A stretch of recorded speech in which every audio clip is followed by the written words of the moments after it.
Okay, so let's unpack this a bit. You look anywhere in the, digital creation space, and there's just this constant, almost obsessive focus on monetization. Right. It's everywhere. It feels like every other video, every article is just about how to make more money.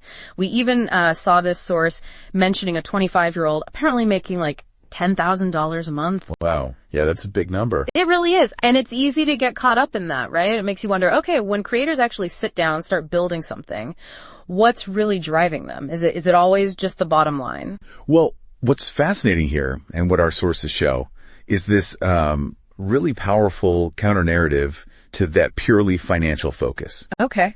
So this deep dive, we're going to explore one creator's pretty surprising perspective on their main motivation. Kind of shifts the spotlight completely. Away from personal gain. And onto the audience. Exactly. Onto profound audience benefit. It's really not about what they get, but what you, the listener or viewer, get from their work. Okay, this is where it gets really interesting for me. This creator, who's like super active, right? TikTok, YouTube, all over. They stated explicitly, I think the quote was something like, I don't care about anything. All I want is to get eyeballs on my message so that everyone can benefit, not so I can benefit. That's pretty stark declaration, isn't it? Right from the start. Money isn't even mentioned as part of the initial drive. It's quite striking because it really challenges that whole premise of digital success we hear about so often. Yeah. They actually clarify that their first thought, their only thought when making a video, a podcast, whatever, is how is this going to make someone's life better? That's not just some, mission statement on a website. It's like a core principle. This guiding principle. Yes. And they even suggest that when creators themselves included, they admit, start shifting focus, maybe from genuine engagement just to getting views and then to money. Well, they often lose sight of why they started.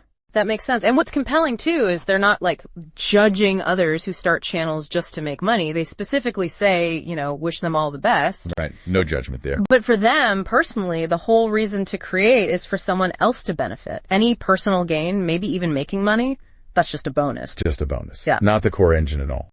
Their real initial drive is just singular, improve someone's life. But okay, how does that actually translate into the content they make? What does that look like?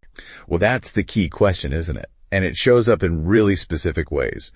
So instead of just, chasing the latest trending topic, hoping for virality, right, they actively ask for user-generated ideas. They'll literally ask their audience, what problems are you facing? What do you need solved? Okay. Direct feedback. Exactly. So their content becomes a direct response to those needs. It might be a practical tutorial, could be some uplifting advice, or maybe a new way of looking at a common challenge. It's about delivering real, tangible value, something that makes the viewer's day-to-day better. That does sound like a big departure from the usual sort of content factory model we see a lot. But in a space that's so driven by metrics, by algorithms, how sustainable is that? That purely altruistic approach. Does the source give any hints about, the challenges or how they make it work financially, even if it is just a bonus? Yeah, that's an important point, the practical side.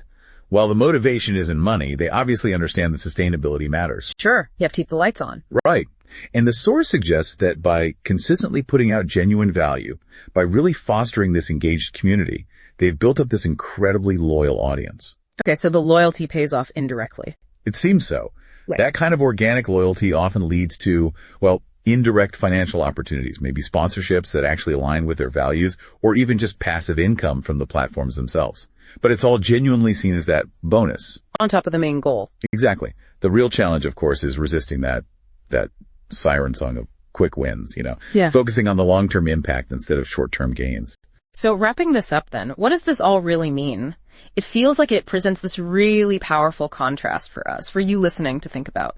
Content made mainly for personal financial gain versus content made first and foremost truly to make someone's life better. Yeah. With that personal benefit, any money included, just being seen as a bonus. Precisely. And that leads to maybe a final thought, a question for you to ponder. How does understanding a creator's core motivation change how you view the content you consume? Or even maybe the stuff you might create yourself? Think about it. Is the primary driver truly making someone's life better? Regardless of the topic, right? Could be tech, inspiration, entertainment, even comedy. Does knowing that intention, does it shift the lens for you? It really does give you something to think about.